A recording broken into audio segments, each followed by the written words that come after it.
Alrighty guys, welcome back to the channel. It's Nesto at Nerdmoto, and today we are going to be doing a riding review of my new Viking leather saddlebags that I did the install video on. So let's hop on the bike, get on the road, and we'll talk about it.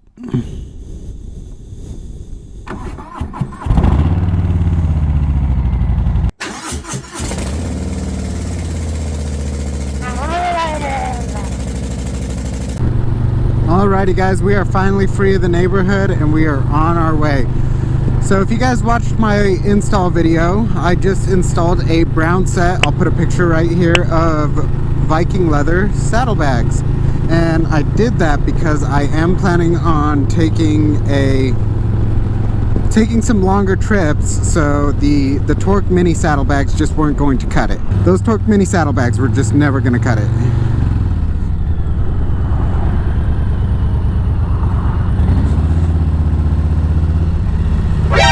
Nani? Oh, hello, officer.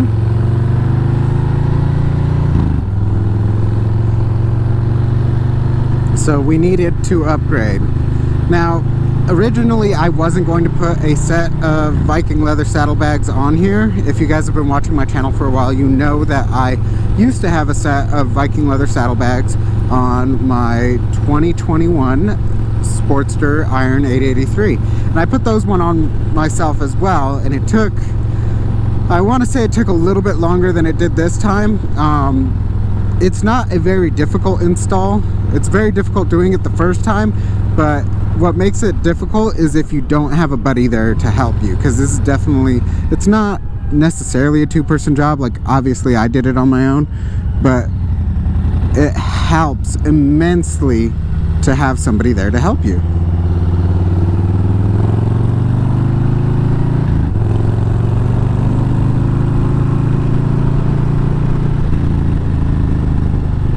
Yeah, that 117 just does not stop, man.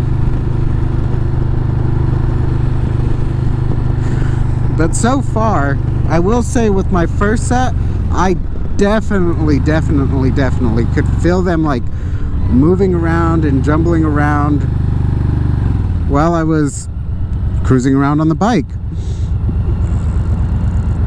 And that's what led me to tighten it down a few more times, because they just didn't feel secure. These ones, I've not felt a single twitch or movement. Like, they feel rock solid. A few moments later.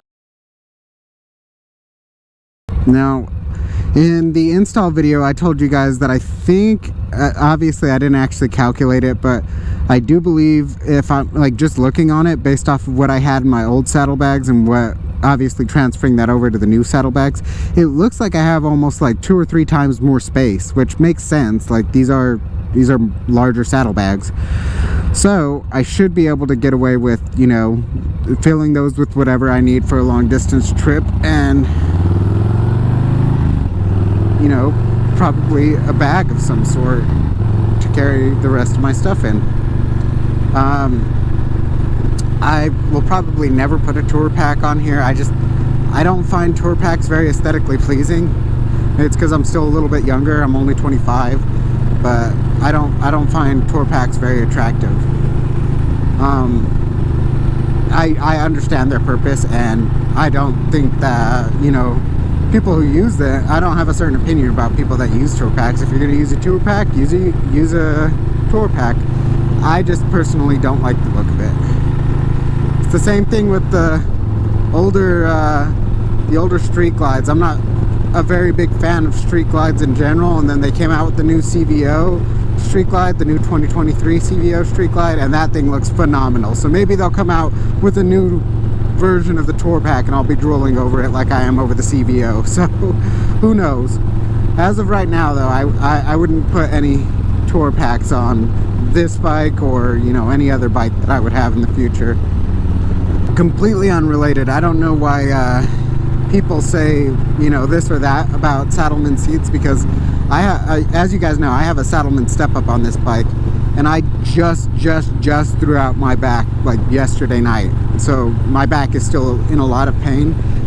When I tell you I'm sitting here on this Saddleman seat, the step-up with the lattice grip, and my back is not bothering me whatsoever beyond what it normally does.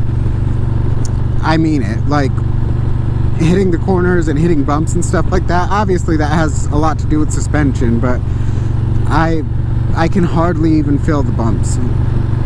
Now, I know that's like a very common praise for these Softails. A lot of people praise the Softails because of how good that monoshock suspension is. Some people hate it, some people love it. I've never ridden an older Sportster, or I've never ridden an older Softail, so I would honestly not be able to give a very comparable opinion about it.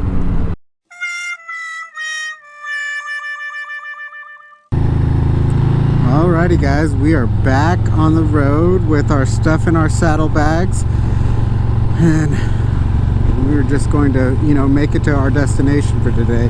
My destination for today is actually my mother-in-law's house. We're gonna go help her move some stuff real quick, but it was a really good opportunity to test out the saddlebags. The Loctite should have cured by now. It's been over 24 hours, and it was just a really good, a happy coincidence. The weather's beautiful, and my wife was more than willing to drive the truck. Although I think I'm gonna beat her there. Yeah guys, these, like, even with all the stuff that I showed you guys was in there, like, I've got rain gear in one saddlebag, I've got my snapback in another in that saddlebag, I've got my side satchel in that saddlebag, and then in my other saddlebag I've got my tool set, zip strips, a quart of oil, a set of gloves, like nitrite gloves in case I need to do something oil wise or messy. I've got a couple of other tools in there, my tool to adjust my suspension. Like, I've got a decent amount of stuff in these bags, and I don't like when bags are loosely secured, or at least these bags are, like the Viking leather saddlebags are, you can feel it. Maybe it was just the Sportster frame that made it so that you can feel it, and the Softail, the newer Softail frame is just really, really good at dampening any vibrations from it. But even with the Sportster frame, I don't know if you're going to be able to see it in the rear or in the side view mirror, but in the Sportster that I installed these saddlebags on, if you looked at the saddlebags in your side view mirrors, you could see them like shaking in the wind, essentially. And these ones just look rock solid. I wish I would have still been recording when I was still at the gas station getting ready to leave, because I had like 2 or 3 older gentlemen come up to me and tell me I had a nice bike. So it's always nice when that happens.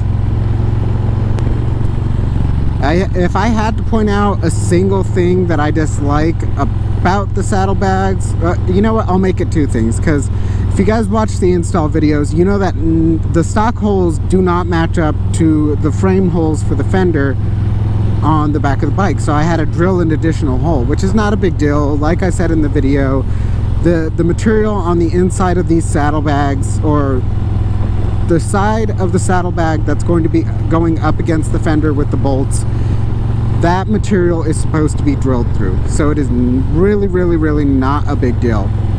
However, it's just kind of, inconvenient to have to drill another hole when you're already drilling 2 other ones in that saddlebag.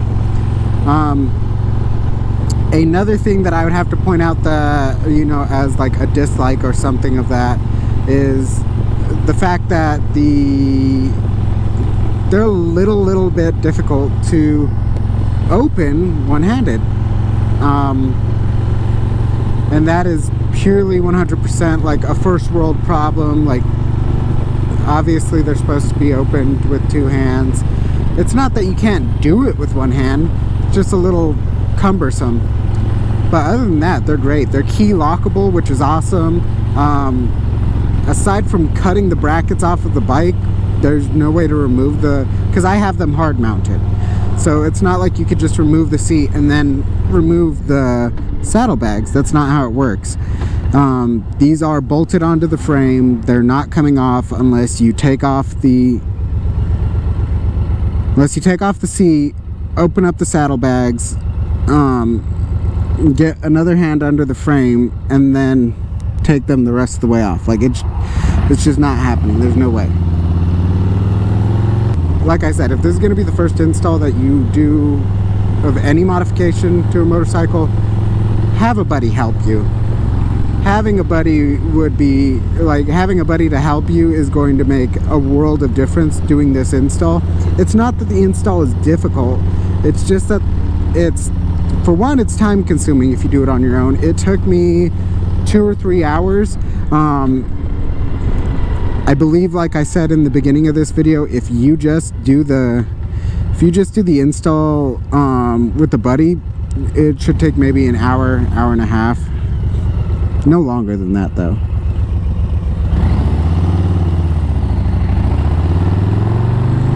So if this is going to be your first install, get a buddy.